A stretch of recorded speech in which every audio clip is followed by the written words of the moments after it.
Finalement, une centaine de spermatozoïdes arrivent à atteindre l'ovule. Mais la course n'est pas finie, car un seul spermatozoïde va être accepté à pénétrer dans l'ovule.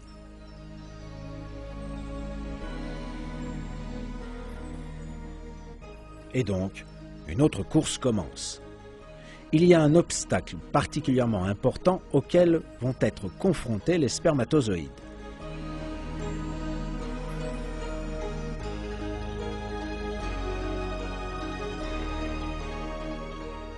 Il y a une couche protectrice très dure qui entoure l'ovule et neutralise tous les micro-organismes indésirables qui peuvent s'en approcher.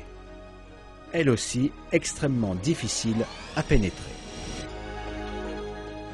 Pour contourner cet obstacle, des systèmes spéciaux ont été encore une fois créés dans le spermatozoïde. En dessous de l'armure, au niveau de la tête du spermatozoïde, se trouvent des armes secrètes qui ont été jusqu'à présent dissimulées. Ce sont de minuscules sacs contenant des enzymes dissolvantes. Ces petits sacs font un trou dans la couche protectrice en la dissolvant, permettant ainsi au spermatozoïde d'y pénétrer. Alors que le spermatozoïde pénètre à l'intérieur de la couche protectrice, l'armure au niveau de l'extrémité se rompt pour se détacher complètement du spermatozoïde. Le détachement de l'armure fait partie de ce plan fonctionnel parfait. Grâce à cela, le second jeu de sacs enzymatiques à l'intérieur du spermatozoïde peut émerger.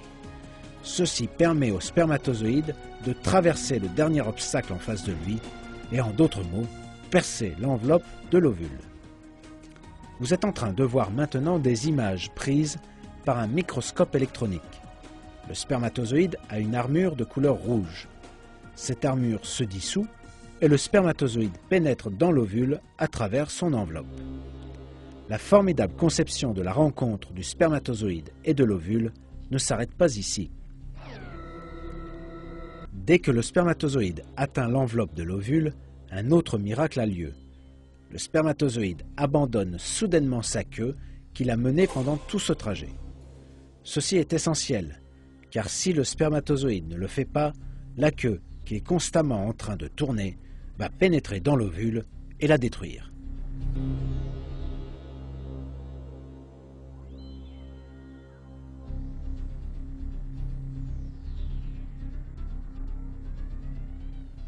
Le détachement de la section contenant la queue ressemble à la façon dont une fusée largue les réservoirs de carburant consommés lorsqu'elle quitte l'atmosphère, n'en ayant désormais plus besoin. Mais comment le minuscule spermatozoïde peut-il faire un tel calcul? Pour que le spermatozoïde soit capable de faire un tel calcul, il doit savoir qu'il a terminé son voyage et qu'il n'a donc plus besoin de sa queue. Mais le spermatozoïde est une machine biologique inconsciente, qui n'a aucune intelligence et qui n'est pas capable de percevoir son environnement. Dieu, qui a créé le spermatozoïde, l'a doté d'un système qui permet à la queue de tomber juste au bon moment. Le spermatozoïde, en abandonnant sa queue, perce l'ovule et y dépose son chargement, en d'autres mots les chromosomes, à travers le trou qui s'est ouvert. Le processus de transport des données génétiques est de cette façon terminé. Comme résultat du fonctionnement harmonieux de centaines de systèmes différents et indépendants, les données génétiques concernant le corps de l'homme atteignent l'ovule.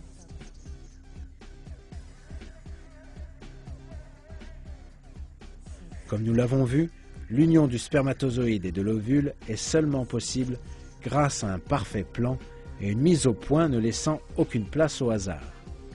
Même si les gens n'y font pas attention, l'intelligence et la mise au point constatées dans tous ces événements prouvent que l'être humain a été créé par Dieu.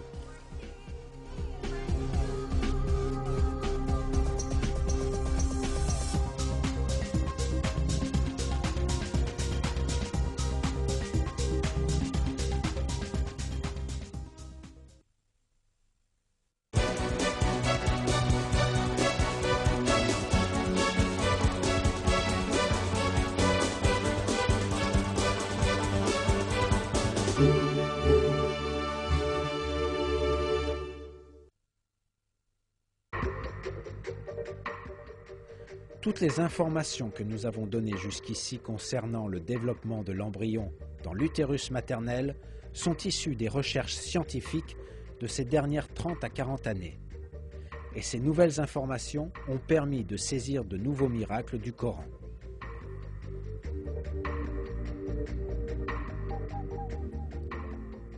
Jusqu'à récemment, on pensait que les os étaient formés en même temps que les muscles. Mais les dernières recherches ont révélé une vérité que les êtres humains ne savaient pas. Le tissu osseux se développe en premier, puis le tissu musculaire se forme autour des os. La chose intéressante est que cette nouvelle découverte a été révélée il y a 1400 ans dans le Coran.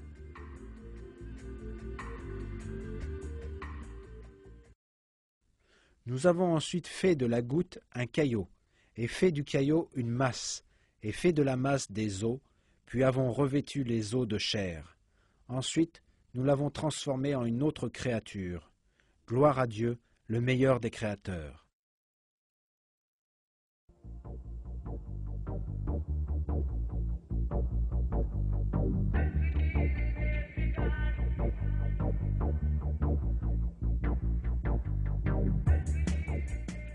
D'un autre côté, la recherche scientifique dans l'embryologie a montré que le bébé passe par 3 stades dans l'utérus maternel. Ce fait a été décrit de la façon suivante dans un livre d'embryologie appelé « L'embryologie humaine de base ».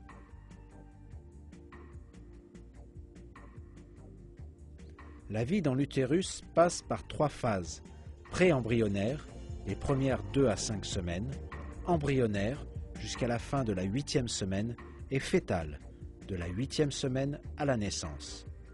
Cette information qui a été apportée par l'utilisation de la technologie moderne est le résultat de longues années de recherche. Elle a été néanmoins donnée par le Coran il y a 1400 ans. Ces 3 phases dans l'utérus maternel sont annoncées dans le Coran de cette façon.